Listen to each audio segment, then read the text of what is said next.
Let's Science is brought to you by the StarQuest Production Network and is made possible by our many generous patrons. If you'd like to support the podcast, please visit sqpn.com/give. 3, 2, 1.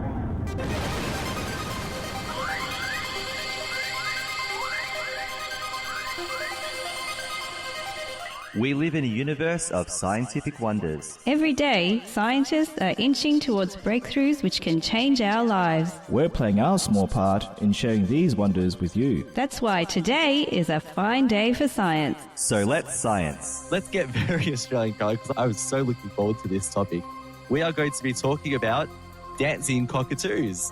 Yes, we are. Don't we love our cockatoos in this country? We really do. Yep. We really do. So I had to talk about this. So we love our cockies in this country. There are so many types of them as well. I think some types we probably haven't seen a lot of, but there are a few that we've seen. So there's 21 different cockatoos around. Wow, 21. Yeah, wow. Yeah. Naturally, in nature, they would inhabit areas where there's lots of trees and they live and they nest in them. With suburbia expanding, we see a lot of cockatoos in our area now. So you've seen that you go down the street and you just see all these funny cockatoos behaving in funny ways. Like they are naturally funny, they're intelligent. And it's great when we see a pack of koalas in the morning on the side of the road in the grassy park, or they're always digging for their breakfast in the ground. Or when you hear like a flock of noisy corellas flying overhead, making a cute nuisance of themselves, that sound is nothing. Or when we see the large sulphur-crested cockatoos hanging out together in trees, performing acrobatics and having a laugh in the trees, and you're like, "Wow, they're nuts, they're crazy," and they make you laugh. I think they really embody, like I was saying, the Australian spirit of just wanting to have a good time and not really take anything serious. We were talking about before Faith Beyond Borders. We have that saying because a bunch of galahs. We are a bunch of galahs. We're all just having fun. Exactly. We're all having, and we're all just laughing out and everything in a positive way. That's this is Australian sort of slang we have. Yeah, that's it. It's just quintessentially Australian cockatoos for so many reasons. We'll talk about some anecdotes later. Because go on. So there's one particular behaviour that us Australians love about cockatoos, and it's their dancing. So we especially get to see these in captive birds when they seem to love interacting with humans who spend time playing with them. If you play with a cockatoo, they'll spend all day playing with you. They love it, Wow. So, for example, Lindsay, you and I, we grew up with, for a while, we had a corella named Freddie. Mum named him Freddie. Hey. Our mum one day just flew into our backyard, walked in and said, "I'm living here." Yes, he just chose our home, yes. Okay, we will have you then.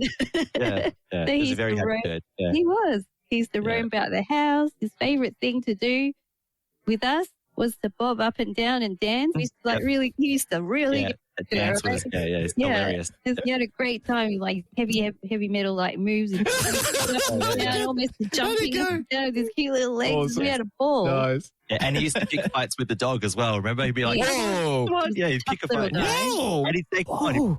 Yeah. Come on. Yeah, he did. He's like, "Come on." Yeah, it's so funny. Yeah. So now, a student from Charles Sturt University has taken on the task of actually formally studying the dancing behaviours in cockatoos. And the study was published in the journal PLOS 1 or Plus 1 on the 6th of August this year.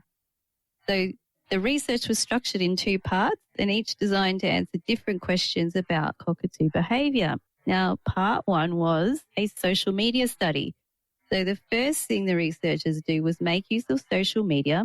They looked through YouTube, Facebook and TikTok, sifting through videos of dancing cockatoos to get a big sample size. And this approach allowed them to go far beyond what was previously known, just over a few individual birds.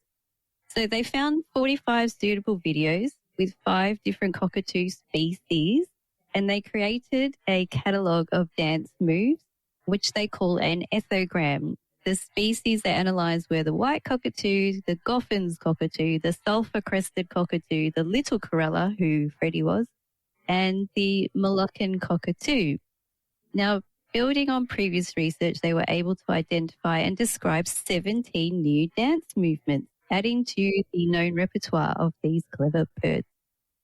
So what are the moves we were talking about? So they saw something called the downward, where the bird would bob its head up and down. They also found an action called the foot lift, where the bird would lift one leg in sync with music. The head circle and even head bangs performed with their Yeah, I was watching the video. The head banging is hilarious. Yeah. So good. Yeah. So But cool. the most fascinating.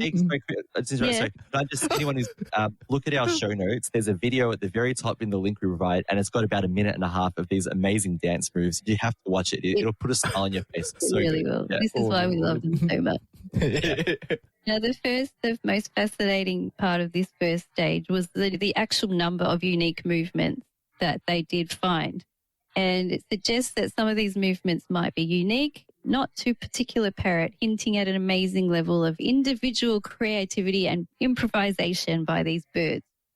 And another finding was that there was no clear connection between how similar a species was, their dance moves. Yeah. Cool. So, yeah, with their genetic relationship. It suggests that the dancing isn't simply inherited trait. Instead, it might be learned socially or developed through interaction with their environment.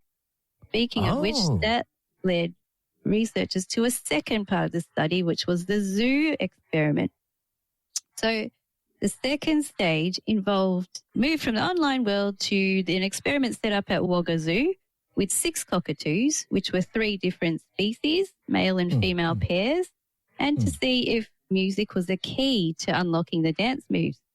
So they had a pair of sulfur-crested cockatoos, a pair of Major Mitchell cockatoos, and a pair of galahs. I love saying it like that, galahs.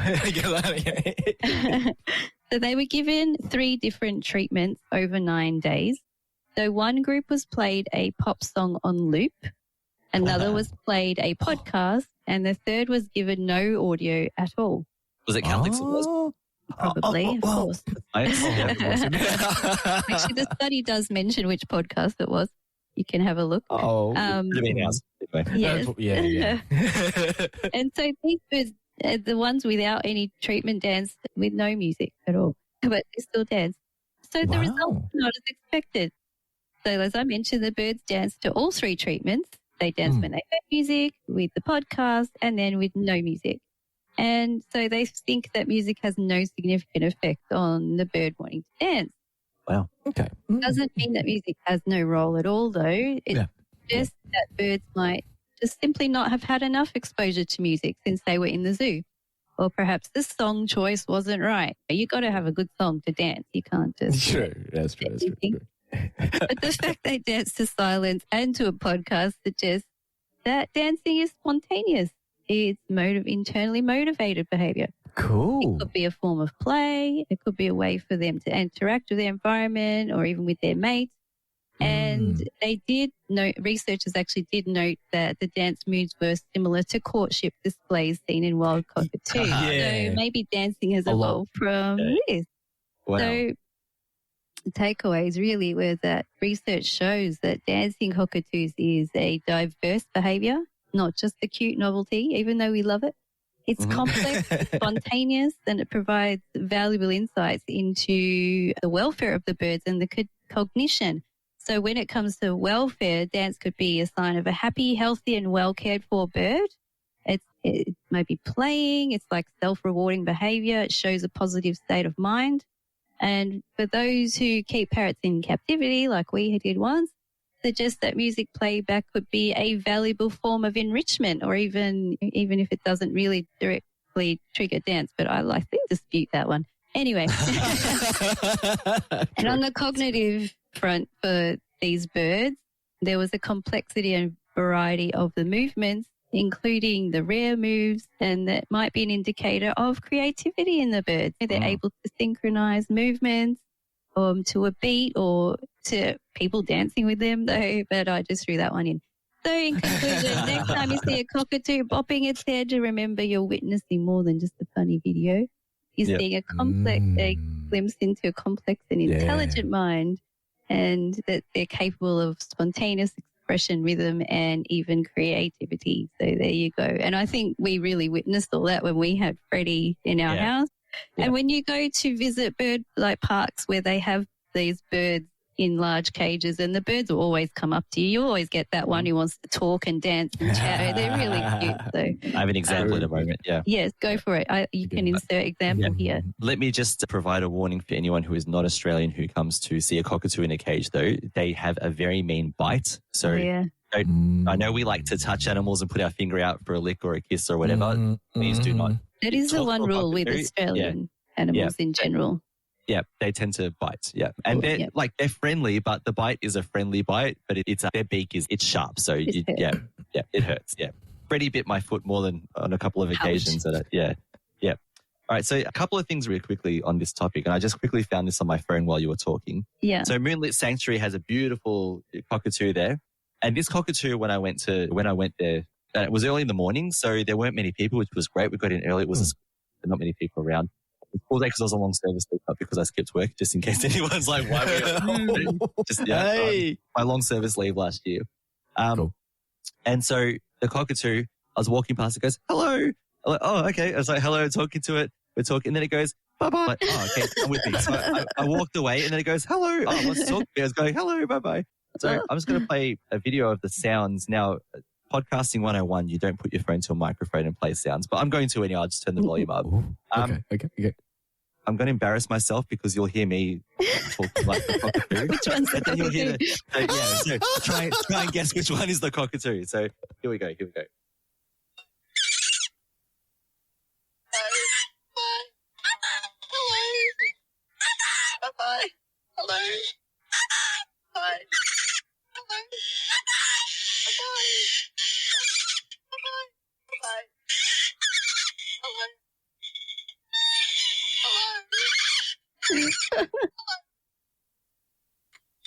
So that was our interaction. Oh, that's so funny. And then when I thought it ran out of steam, I walked away and then it goes, hello. It's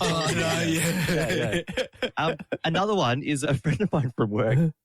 He was saying that I think he was at his house and he said there was a cockatoo high up in the sky. It was flying over his house and I don't know where it goes. Oh, I know. Trying to imagine the backstory. Like, it's someone's house where they argue and they say, I know. They tend to mimic as well, don't they? Yeah. When you have them for a long time, they will mimic voices. Yeah. So whatever you say, they will say it. So be careful if you ever own a cockatoo. And I'm going to get this story completely wrong, and he can correct me because he does listen sometimes to this podcast. But I think he was at a pub somewhere, out in rural somewhere. I'm so sorry, I'm getting the details wrong. But at this pub, especially newbies who didn't realize, they'd go to the toilet, and there was a cockatoo above the toilet door. And when they go in, it'd go like, "Hurry up!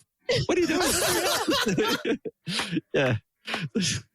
Isn't it great? Birds. They know when to use their words as well. They're so cheeky. There's some other stories of other words that it was taught, which I can't repeat, but they're quite funny. And the way they say it, the attitude they express when they talk, is so funny. Yeah. They're beautiful birds. Yeah. I recently was watching NBC News and there was a story about a parrot. I can't remember what species it was, but it was living with people previously that had foul mouths, and it was just like, they needed it to adopt it out to somebody who would like not get offended and be okay with it. No, poor thing. They ended up finding someone who just thinks it's funny, but like there was the adoption process really had to screen out really hard, and have children and all of that. Yeah. So I thought that was very funny. Cool. Yeah, there were smaller cockatoos, I think cockatiels and whatever, that people have trained to talk like R2D2. So they start whistling. Yeah, the whistling noise they make. So start to go, that is so cool. Yeah. Very intelligent birds. Yeah.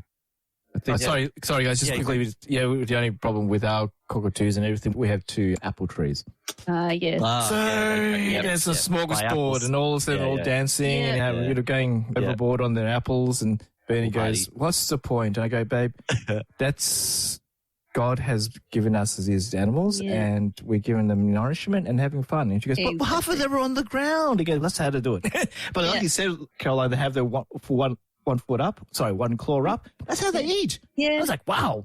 Yeah, they're crazy, aren't they? As amazing. Yeah. My mum Yeah. Sorry, how doomed would the tree of the knowledge of good and evil have been? If the cockatoos God had were built around. Cockatoos the would just with go, cockatoos. All gone. Sorry, humanity. Yep. And my mum leaves her fruit trees. Our mum leaves her fruit trees there specifically for the birds now. Cool. Because Yeah. every time they fruit, Go for it. Yeah. they love it. And we just love watching the birds. And for us, it's entertainment. So it's fine.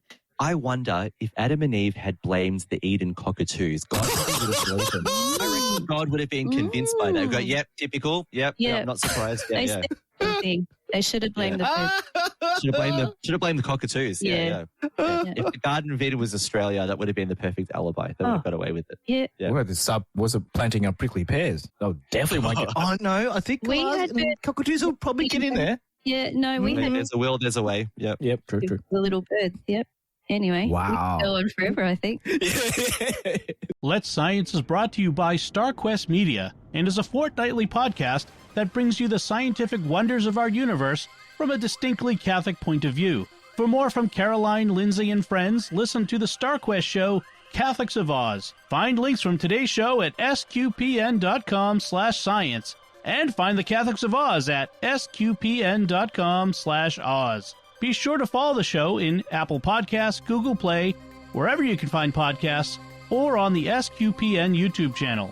The generous donations of our patrons at sqpn.com/give make it possible for us to continue Let's Science and all the shows at StarQuest, which makes our nonprofit mission possible. You can join them by visiting sqpn.com/give. Join us next time for more scientific wonders, and thank you for listening to Let's Science on StarQuest.